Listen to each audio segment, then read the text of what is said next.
네, 그 어제 이 청문회에 대한 그 평가가 있습니다. 그래서 그 평가를 이제 각 언론에서 했는데 PPT를 한번 좀 보여주시죠. 이제 언론별로 제가 말씀드리겠는데 조선일보에서는 제목에 결국 납득할 해명 없었던 김민석 총리 후보자. 세계일보는 의혹 해소는커녕 논란만 키운 맥 빠진 김민석 청문회. 한국일보 재산 증식 의혹 해소 못한 김민석 부실 해명. 국민이 수긍하겠나. 이건 다 제목이고요. 다음 페이지. 중앙일보에서는 김민석 후보자 청문회가 부실하게 지나가면 앞으로도 정부 여당에선 증인 채택을 방해하고 자료 제출을 거부하는 행태를 반복하지 않을지 염려스럽다. 부실한 검증은 민심의 이반을 부를 뿐이다. 밑에 국민일보요. 정부 부처나 후보자들 역시 충실한 자료 제출과 성의 있는 답변 태도가 요구된다. 그리고 세계일보 밑에는 후보자 해명, 작은 제목이죠. 눈높이에 못 미쳐 자질 능력 갖춘 적임이라는 여당의 논리 무색. 그리고 서울신문에는 무엇보다 이재명 대통령이 청문회에서 충분히 다 설명할 수 있을 것이라고 생각된다며 의혹에 대한 입장을 유보한 상황이다. 밑에 좀 잘렸는데 제가 좀 읽어드리겠습니다. 이 대통령의 부담을 덜어주기 위해서라도 김 후보자는 오늘 더 겸손하고 성실한 답변으로 의혹 해소 의지를 보여야 한다. 청문회를 지켜보고도 답답증이 더 커졌다는 사람들이 많다. 후보자님, 이게 언론사들 다 사설입니다.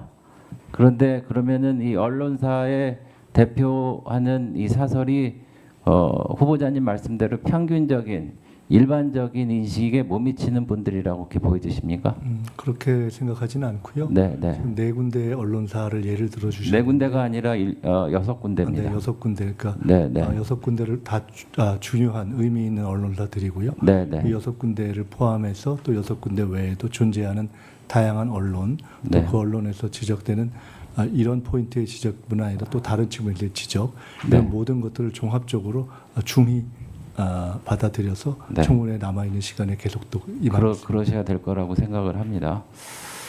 그리고 제가 우려하는 것 중에 하나는 지금 그 이재명 정부가 말하자면은 절대 권력입니다.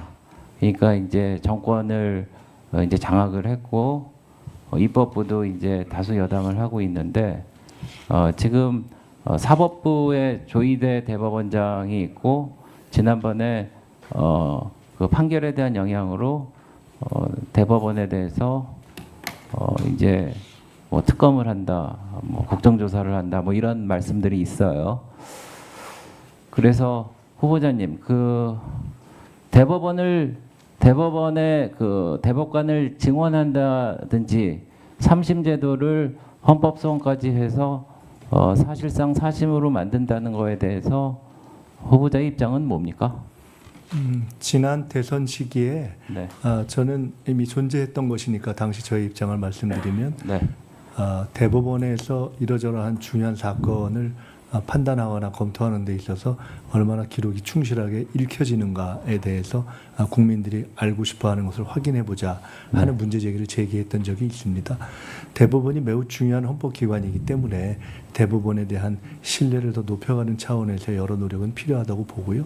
아마 지금 대법관의 수를 증원한다든가 하는 문제는 대법원 스스로도 이해하고 고통을 토로하는 업무의 과중, 이런 문제에 대한 대안 측면에서 제기되는 면도 있고, 또 반대에서 보는 분들은 이것은 현재 대법관의 수를 늘림으로써 현재 존재하는 현존 대법관들의 권한을 조금 약화하려고 하는 것이 아니냐라는 식의 시각도 있는 것을 잘 알고 있습니다. 그래서 이 양자를 종합한다면 결국은 국민의 눈에서, 국민의 관점에서 국민이 필요한 대법원에 대한 변화의 방향은 무엇일까라는 것들을 정리해 가면서 그것을 대원칙으로 받들면서 이렇게 풀어가면 되지 않을까 싶습니다. 그래서 저는 그에 대해서 특정한 이래야 된다 저래야 된다는 입장을 제가 개인적으로 가지고 있지는 않다 하는 말씀을 드립니다. 네, 제가 좀 질문을 더하지 않을 수 없는데 제가 어제 그 후보자님의 그 말하자면은 정치자금법 위반 관련해서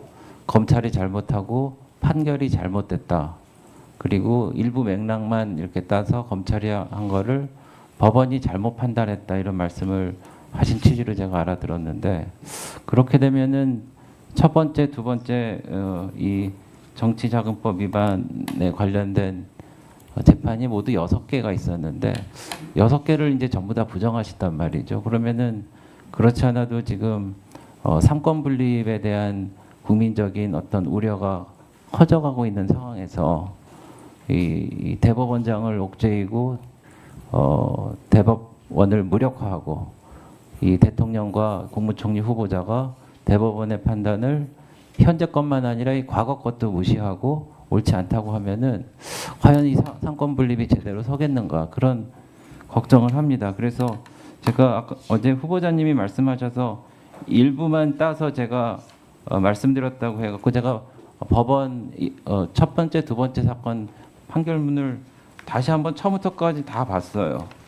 근데 피고자님은 분명히 그 사건 당시 적법하게 정치자금 영수증을 교부할 수 없는 불법 정치자금임을 교부받는다는 의식이 있었다고 인정된다라고 이런 사실이 있고요.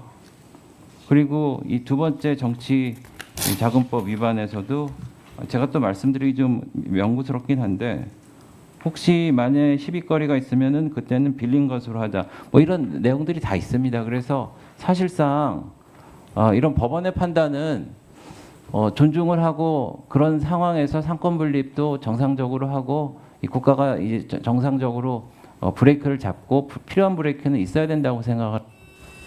이거에 대한 우려가 있어서 그래서 법원을 좀 존중해 주시자는 그런 부탁의 말씀을 넘어서 이것을 어떻게 해야 될 것 같아요? 어떤 의식을 갖고 계시나요? 네, 저는 법원을 존중합니다. 법원을 존중하기 때문에 법원이 내린 결정들에 대해서 그때그때 법적으로 정한 항소의 절차도 밟았고 그럼에도 불구하고 내려진 최종 결정에 대해서 성실하게 정해진 대로 저는 예를 들어 과거에 사면복권도 받지 않았거든요.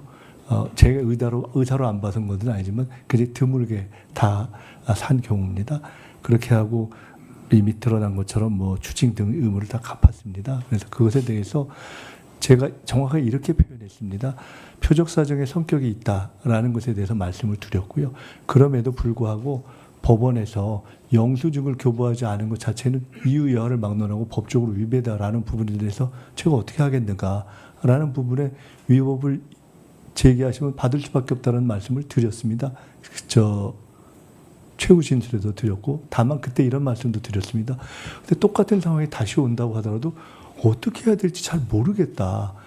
제가 일일이 다 수천 장의 영수증을 볼 수 있는 상황이 다시 될지 솔직히는 잘 모르겠다. 그걸 제가 지킬 수 있을지 다른 누구는 지킬 수 있을지도 잘 모르겠다. 사실 그때 그렇게 얘기했습니다. 그리고 어제 말씀드렸지만 이런 영수증 미발과 관련해서는 공교롭게도 국힘에 소속된 당대표를 지내셨던 분 한 분하고 그냥 의원 한 분, 두 분은 무죄가 났던 경우가 있습니다. 제가 성함은 밝히지 않겠습니다. 존경하는 배준영 의원님께서 선의를 가지고 법원에 대한 존중을 말씀해 주셨기 때문에 제 말씀을 드리고요. 어제도 말씀드렸지만은 빌린 것으로 하자라는 취지의 검찰이 있었지 그런 메일을 쓴 적이 없습니다. 그 부분에 대해서는 우리 사회가 법원을 존중하지만 경우에 따라서는 오랜 시간이 지난 이후에 재심의를 통해서 변경되는 경우도 있고 제 사건 같은 경우는 저도 몰랐는데 늘 의문을 갖고 있었던 것이 20년 만에 그 사건을 한 당시 검찰 핵심들의 배후에 일정한 카르텔이 있었다는 것도 이제 기사가 나서 저도 인지하게 된 면들이 있거든요. 그러니까 저도 사실은 그 20년을 지냈을 때 좀 억울한 면이 있었겠지 않았는가 한번 생각해 주시면 어떤가. 이거는 정치를 하면서 어떻게 보면 국회의원들이 많이 경험하는 일일 수도 있기 때문에 솔직히 사실은 그냥 그런 말씀을 한번 드려보고 싶고요. 그럼에도 불구하고 법원에 대해서는 최대한 존중하는 입장에서 앞으로 더욱더 임하겠다 하는 말씀을 드립니다. 한 가지만 더 말씀드리면 법원의 양형 규정 이런 걸 혹시 보시면 제 두 번째 사건에 제 7억 2천인데요. 제가 아마 알기로는 우리 박규택 의원님 계신데 그 정도 정치 사건, 자금 사건이면은 제가 알기로는 벌금으로 처리하는 경우가 거의 없지 않는가 싶습니다. 저는 당시에 100% 유죄 아니면 100% 무죄라고 생각했습니다. 징역형인데 너무 놀랐습니다. 당시에 벌금이 되는 것을 보고 법원이 좀 곤란했구나. 사실 저는 그때 그렇게 생각했어요. 벌금을 줄 수 있는 액수가 아니거든요. 1억만 지나면 보통 징역형 아닙니까?